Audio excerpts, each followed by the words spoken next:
Hey guys, this is Elizabeth from Oliver Smith Watches, and today we're going to show you how to change a Panerai folding buckle. Now, what do I mean by a folding buckle? If you have a folding buckle on your watch, it's going to look just like this, and when you put it on, it folds like this into place.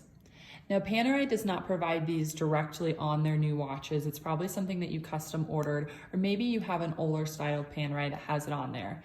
Panerai's done a couple different versions of this buckle. We're going to be showing you how to change the latest one.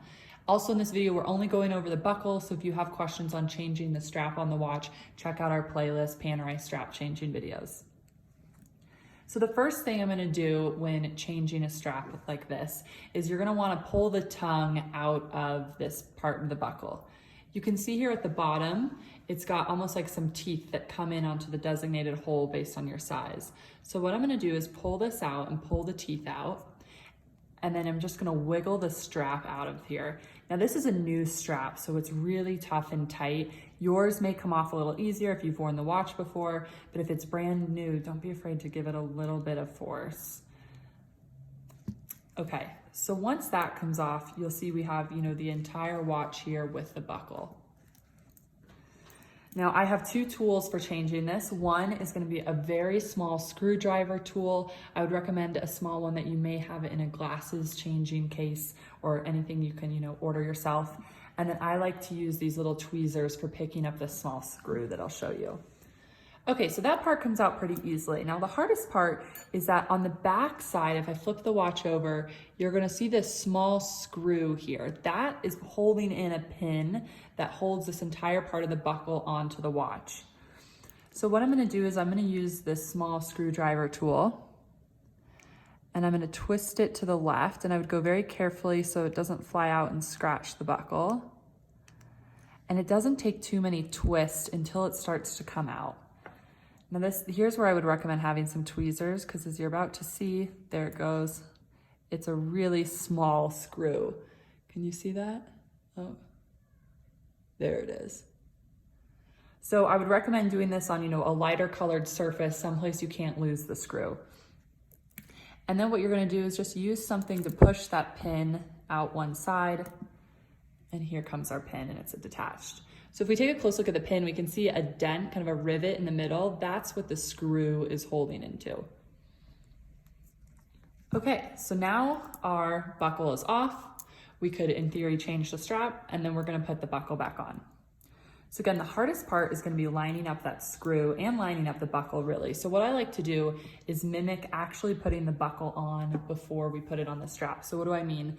Here's how the buckle would fold into place, right? So here's how we're gonna want this strap to fold there, and then this other part's gonna come around. So while it's like this, let's take this long pin again and slide it through. And it can be a little tricky lining it up, so you may need to wiggle it. And once it's even in there, we're gonna open this back up. Now the screw goes in on the bottom side of the strap. So if I flip it over, you're gonna notice this hole for the screw to come in is a little bit bigger than the other side. And what we can use is use this back metal part, almost like a backboard, to put the screw back in.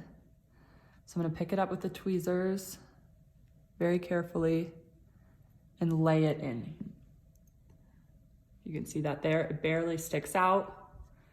And then what I'm gonna do is take that screwdriver again and to the right, screw it into place. It will only take a couple turns.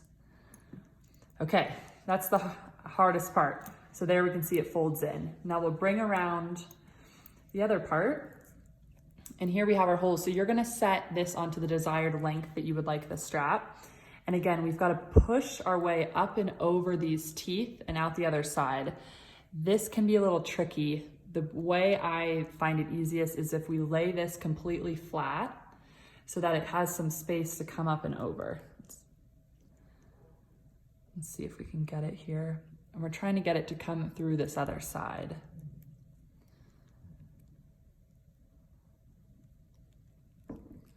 So it's starting to come through. I'll continue just to wiggle it and give it some force. Okay, and once we force this through, it'll go a little bit easier. And then we pull through to our desired strap length. And then you can just double check, make sure that it all folds down into place. And there you have it, you changed your buckle. If you have any questions, leave them in the comments below and make sure to give us a follow if you'd like to see more